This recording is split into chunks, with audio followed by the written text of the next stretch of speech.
नमस्कार, सुलगता सवाल में आपका स्वागत है। मैं हूं आपके साथ सबा शाहिद शेख। दिल्ली की तरह छत्तीसगढ़ में भी बड़ा शराब घोटाला सामने आया है, जिसके खुलासे ने कांग्रेस को हिला कर रख दिया है। क्योंकि जिस तरह दिल्ली में केजरीवाल और उनके नेता शराब घोटाले में फंसे हुए हैं, ठीक उसी तरह छत्तीसगढ़ में भी सीएम के साथ साथ उनके नेताओं और नौकरशाहों पर शराब घोटाले की गांज गिर रही है। सबसे चौंकाने वाला खुलासा तो ये है कि यहाँ एक दो नहीं बल्कि पूरे 2000 करोड़ का घोटाला पकड़ा गया है। इस घोटाले में ऐसे ऐसे नेताओं को नाम सामने आ रहा है जिसने देश की राजनीति में बवाल खड़ा कर दिया है। विपक्षी दल दहल उठे हैं। घोटाले की बलि चढ़ी कांग्रेस पर तमाम सवाल सुलग रहे हैं।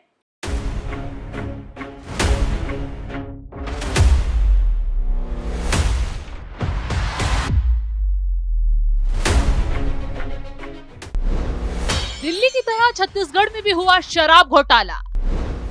कांग्रेस ने कैसे शराब नीति के नाम पर लूटे 2000 करोड़। छत्तीसगढ़ के घोटाले में कितने नेताओं का नाम। ईडी ने 2000 करोड़ के घोटाले में क्या खुलासा किया। इन सवालों ने कांग्रेस में बवाल मचा दिया है, क्योंकि चुनाव से पहले कांग्रेसियों का ये घिनौना खेल पकड़ा गया है। जो कांग्रेस अभी तक शराब घोटाले में केजरीवाल को पाठ पढ़ा रही थी, क्या अपने 2000 करोड़ के इस घोटाले पर राहुल गांधी कुछ बोलेंगे? नहीं बोलेंगे, क्योंकि ये सभी एक थाली के चट्टे बट्टे हैं। तू डाल डाल, मैं पात पात, यही हिस्सा हो रहा है। तुमने क्या खजाना लूटा, हम तुमसे भी ज्यादा जनता को चूना लगाने में माहिर है। तो भूपेश बघेल के काले धंधे का खुलासा करेंगे आगे। उससे पहले इस घोटाले में ईडी के एक्शन पर बात करते हैं। दरअसल दिल्ली की तरह ही छत्तीसगढ़ में शराब घोटाले को अंजाम दिया गया है। इस घोटाले को छत्तीसगढ़ के शीर्ष राजनेताओं और नौकरशाहों की मदद से संचालित किया जा रहा है। और ये छोटा मोटा नहीं बल्कि पूरे 2000 करोड़ का घोटाला है। ईडी ने इस घोटाले में मुख्य आरोपी अनवर डेबर को गिरफ्तार कर लिया था, जिसे 4 दिनों के लिए ईडी की हिरासत में भेज दिया गया है। ईडी ने इससे पहले मार्च के महीने में कई जगहों पर ताबड़तोड़ छापेमारी की थी और घोटाले में शामिल कई लोगों के बयान दर्ज किए थे। एजेंसी का दावा है कि उसने 2019-2022 के बीच 2000 करोड़ रुपए के बड़े भ्रष्टाचार और मनी लॉन्ड्रिंग के सबूत इकट्ठा किए। ईडी ने बयान जारी कर कहा कि पीएमएलए जांच से पता चला है कि अनवर ढेबर के नेतृत्व में एक संगठित आपराधिक सिंडिकेट छत्तीसगढ़ राज्य में काम करता था। अनवर ढेबर को एक शख्स के अलावा राज्य के शीर्ष नेताओं और वरिष्ठ नौकरशाहों का वरदहस्त प्राप्त था।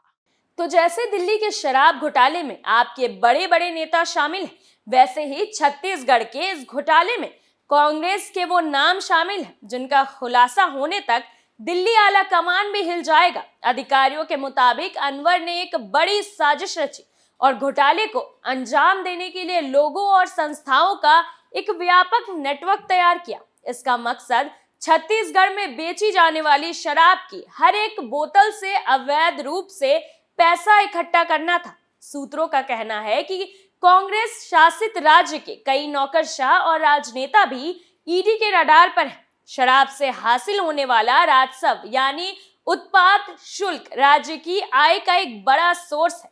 आबकारी विभाग के पास शराब की आपूर्ति को संचालित करने, नकली शराब से होने वाली घटनाओं को रोकने और राज्य के लिए राजस्व अर्जित करने, साथ ही साथ उपयोगकर्ताओं को गुणवत्ता वाली शराब सुनिश्चित करने की जिम्मेदारी होती है।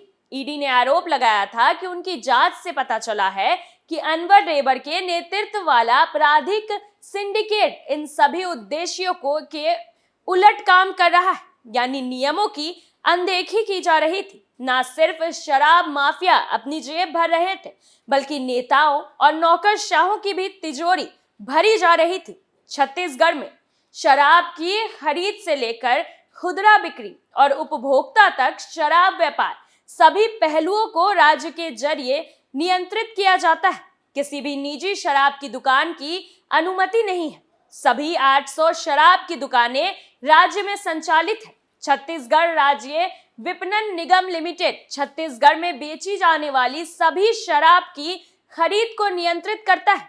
जो आपूर्तिकर्ता दुकानें चलाते हैं उनके लिए main power, cash collection tenders, बोतल निर्माताओं और होलोग्राम निर्माताओं का चयन करने के लिए CSMCL निविदाएं जारी करता है।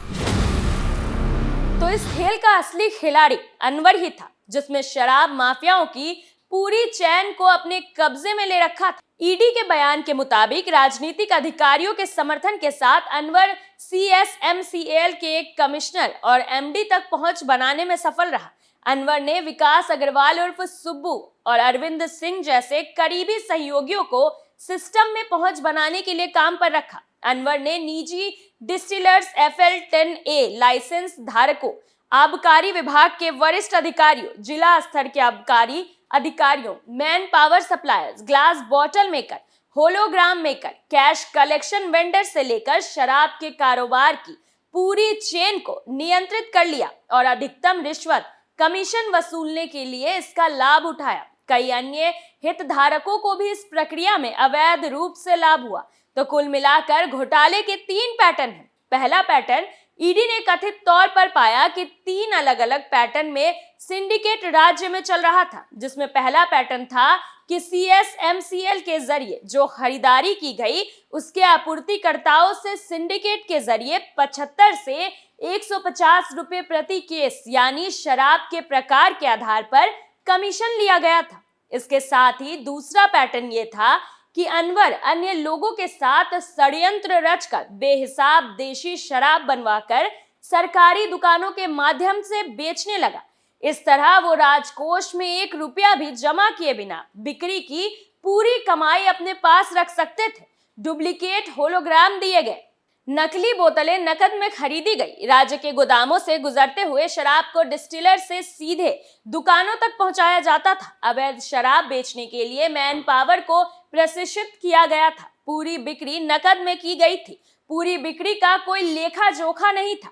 इसमें डिस्टिलर, ट्रांसपोर्टर, होलोग्राम निर्माता, बोतल निर्माता, आबकारी अधिकारी, आबकारी विभाग के उच्च अधिकारी, अनवर वरिष्ठ ISS अधिकारी और राजनेता शामिल रहे। यानी कि सरकार की शह पर यह धंधा चल रहा था। ईडी की जांच में पता चला है कि 2019, 2020, 2021 से 2022 में इस तरह की अवैध बिक्री राज्य में शराब की कुल बिक्री का लगभग 30 से 40% रही थी। इससे 1200 से 1500 करोड़ रुपए का अवैध मुनाफा हुआ। और तीसरा पैटर्न ये था कि एक वार्षिक कमीशन था जिसका भुगतान मुख्य डिस्टिलर्स के जरिए डिस्टिलरी लाइसेंस प्राप्त करने और CSMCL की बाजार खरीद में निश्चित हिस्सेदारी प्राप्त करने के लिए किया जाता था। डिस्टिलर्स उन्हें आवंटित बाजार हिस्सेदारी के प्रतिशत के अनुसार रिश्वत देते थे। CSMCL के जरिए इस अनुपात में सख्ती से खरीद की जाती थी।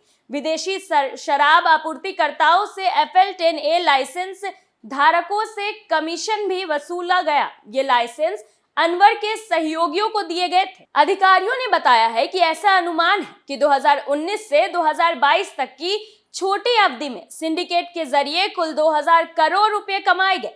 अनवर इस पूरे अवैध धन उगाही का सरगना था, लेकिन वो इस घोटाले का अंतिम लाभार्थी नहीं। ये साबित हो गया है कि निश्चित प्रतिशत काटने के बाद उसने शेष राशि अपने राजनीतिक आकाओं को दे दी थी। अब आकाओं का नाम तो सामने आया नहीं है, लेकिन ईडी ने शराब माफियाओं को जाल का पता लगाना तेजी से शुरू कर दिया है। जांच की आंच CM बघेल से लेकर तमाम कांग्रेसियों तक पहुंचने वाली है। इससे पहले ईडी ने अनवर के आवासीय परिसर सहित छत्तीसगढ़, पश्चिम बंगाल और दिल्ली सहित 35 स्थानों पर तलाशी अभियान चलाया था, जहां से कई चौंकाने वाले सबूत अधिकारियों के हाथ लगे, जिसके बाद उसे ईडी ने 7 बार तलब किया, लेकिन वो जांच में शामिल नहीं हुआ था। वो लगातार बेनामी सिम कार्ड, इंटरनेट डोंगल का इस्तेमाल कर रहा था और अपनी लोकेशन बदल रहा था। लेकिन ईडी ने शराब माफिया की तलाश में ताबड़तोड़ छापेमारी की और अनवर को पकड़ने में कामयाब रही। कहा जा रहा है कि अनवर से पूछताछ में कई चौंकाने वाले खुलासे हुए हैं। साथ ही ये भी पता चला है कि 2000 करोड़ के शराब घोटाले में कौन कौन नेता शामिल थे, किसकी शय पर यह धंधा फूल फल रहा था। जल्द ईडी अब ताबड़तोड़ छापेमारी कर उन नेताओं के घर तक पहुंचने वाली और शराब घोटाले से अपनी तिजोरी भरने वाले नेताओं को खींचकर लाने वाली। क्योंकि धमाकेदार खुलासे ने हर किसी को चौंका दिया है और ये घोटाले सीएम भूपेश बघेल की कुर्सी के लिए भी खतरा साबित होने वाला है। सिर पर चुनाव है, उससे पहले शराब माफिया का खुलासा करना कांग्रेसियों पर भारी पड़ सकता है। सुलगता सवाल में आज के लिए इतना ही। नए मुद्दों के साथ फिर पेश होंगे, तब तक के लिए देखते रहिए कैपिटल टीवी। नमस्कार।